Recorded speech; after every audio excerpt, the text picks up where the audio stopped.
For those of you who don't know, the profession of a public educator in the United States has among the most disproportionate pay scales in terms of the ratio of salary earned to quantity and challenge of work done.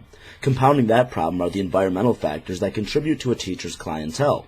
Those who work in areas with the lowest socioeconomic status tend to have the most challenging jobs because children coming from those backgrounds tend to have the least prior knowledge, home support, nutritional sustenance, and other such luxuries that contribute to a child becoming studious and receptive of learning. Thanks to our political and social architecture, those teachers also usually have access to the fewest educational resources in terms of both quantity and quality, making the high standards laid upon them even less realistic. These teachers serve the job of far more than just educating the poorest and neediest of our public's youth. In fact, dispensing knowledge to them in as great a volume and variety as possible, hoping something will stick, is only a small sliver of their jobs. Teachers, especially in poor urban or rural environments, are also expected to be secretaries, nurses, nannies, parents, psychologists, psychiatrists, security guards, drill sergeants, zookeepers, custodians, IT specialists, bureaucrats, psychics, and more. These people also tend to receive the lowest salaries among all educators, a group which already makes significantly less than nearly any other profession which requires the same degree of education, certification, and training. Of course, they also get to take the work home with them and grade and plan well after their work shifts are through. I bring this up because public teachers are employees of their district's governments. There are a number of reasons that public teachers soldier on and fight the good fight despite being overworked and underpaid. When a public teacher dares to mention to politicians, or even some members of the general public, that he or she deserves to make more money for what they do, a bizarre stream of justifications for why teachers should do so much emotionally and mentally taxing work for so little pay. Some will even scoff at teachers as if they lack nobility for expecting to be paid what they deserve. Interestingly, most of those same claims I hear for why, as a teacher, I should be content with my meager paychecks can be turned around and fired right back at the deep-pocket politicians who spit them out to begin with. So today I make a proposal. I propose that local politicians receive a starting wage equal to that of their educators.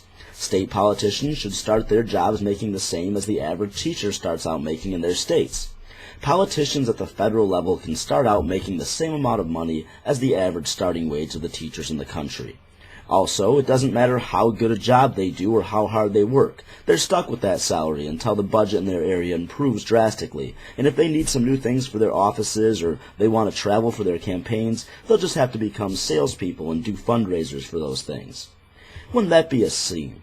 It's funny how most of the companies willing to donate millions of dollars to political campaigns won't give a dime to public schools unless they get to smear their logo all over the gym floor or the cafeteria walls.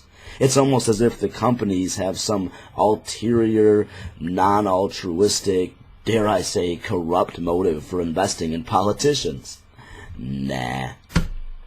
Any politician who's insulted by the proposal of only making $30,000 or $40,000 a year can think about how he or she has prioritized the budget concerning local education.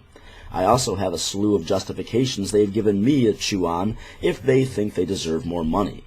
Oh, your job's just so difficult that the state can't possibly afford to pay you what you deserve, so it's a labor of love. Getting paid more wouldn't make your job any easier, so paying you more would be a waste of money, right?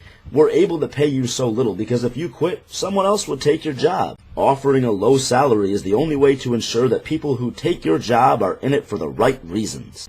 You're doing something you love, and it's a public service, so you don't need to make a lot of money doing it. I wonder if they'd find those to be as satisfying of excuses for their lack of pay as they expect public teachers to now.